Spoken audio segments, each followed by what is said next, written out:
Today I am doing instrument cluster repair. That's the Mercedes 209 common problem. This is the instrument cluster, and when you turn on the key, you can see if you take out the key, put the key back, only just the middle lights is on and SRS lights is on. Rest of that is nothing is coming, and car start. You can see RPM needle is working and car start, but no light, nothing, no indicators.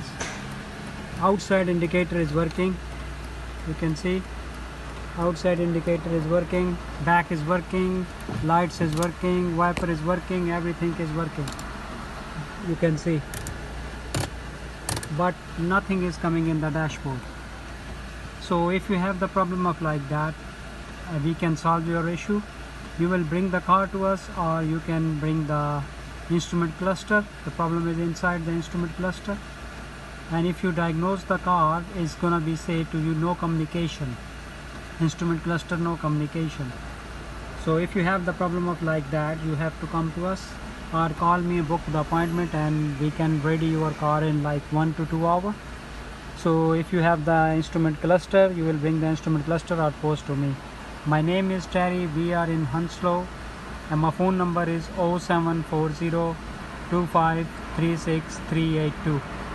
So my postcode is Tango Whiskey 33 Tango Tango 167 Hounslow Motor Limited. You can contact through WhatsApp, email, and you can leave any phone number, and we can come back to you, and you can call me and book the appointment, and we'll do it. Thanks for watching my other videos and this one. Thanks. Bye.